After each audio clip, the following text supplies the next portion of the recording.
John Carpenter's Halloween is one of the most influential films in horror. It didn't start the slasher craze, but it definitely set the new standard that most slashers after it would attempt to replicate.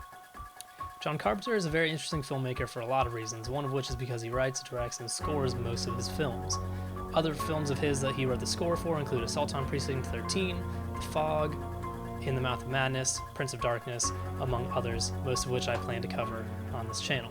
Carpenter claimed he couldn't read or write a note, so he enlisted help from Dan Wyman of San Jose State University, who had also helped him with the score for Assault on Precinct 13.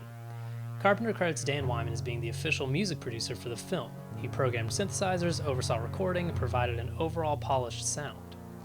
Supposedly, Donald Pleasance even admitted to Carpenter that he mainly took on the role of Dr. Loomis because his daughter was in a rock band at the time, and she said that the soundtrack for Assault on Precinct 13 sounded cool. Written by himself in just 3 days after the film had wrapped, Carpenter claimed the influences for the score include Mike Oldfield's Tubular Bells, which became the theme for The Exorcist a few years earlier, Bernard Herrmann, who did the score for Psycho, and Ennio Morricone, whom he would later work with on The Thing. John Carpenter's scores have a very distinct sound. They're all very thematic, yet minimal, and have a heavy reliance on synthesizers, which is not a bad thing. Like many of his scores, Carpenter wanted to keep this one minimal with a heavy emphasis on rhythm. He started with a rhythm in 5/4 his father had taught him on the bongos years earlier, and instead played it on piano. The main theme is a repetitive, high-pitched motif on the piano as eerie low-end synths grow beneath it. The main theme is so effective because of its use of 3 main components: rhythm, range, and modulation. The main theme is in the odd time signature of 5/4. Most music we hear every day is in 4/4.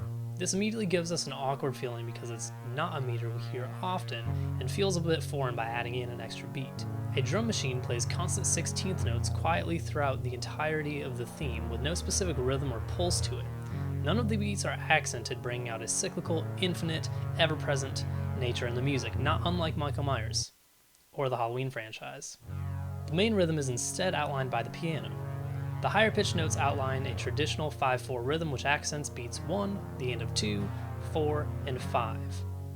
A demanding interval of a fifth is the most prominent here as a pedal tone between the restricted melody above. The range, being the distance between the lowest and highest notes, has an immense impact on the overall sound of the piece. When watching horror films, it's often the high screechy notes, like in Psycho's famous shower scene, or the really low notes, like any scene with the shark in Jaws,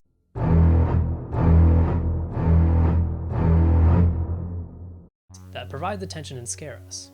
Not that anything in between is incapable, it's just not quite as jarring. Here's what this would sound like with the parts much closer together in a mid-range.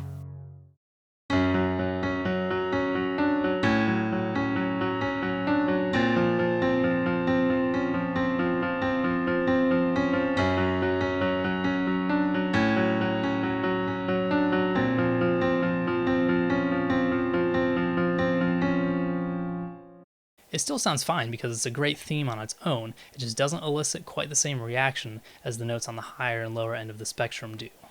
I will always stand by the fact that range is the simplest and most effective way to manipulate your music. Watch as I can add tension to this just by playing certain parts in different registers.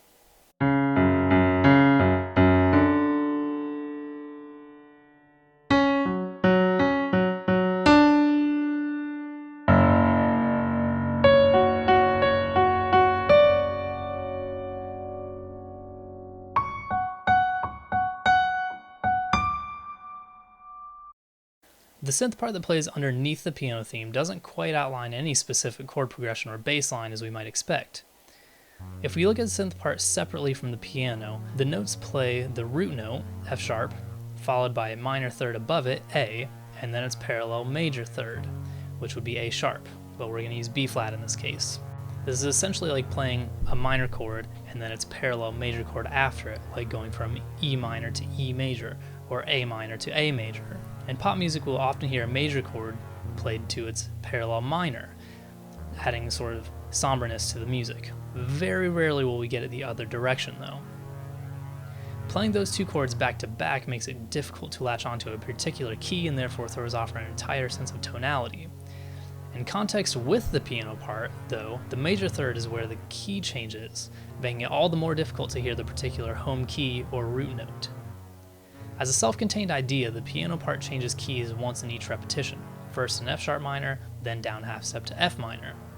The synth underneath very clearly outlines the first key of F sharp minor by playing an F sharp and then an A, but then slides up a half step to B flat.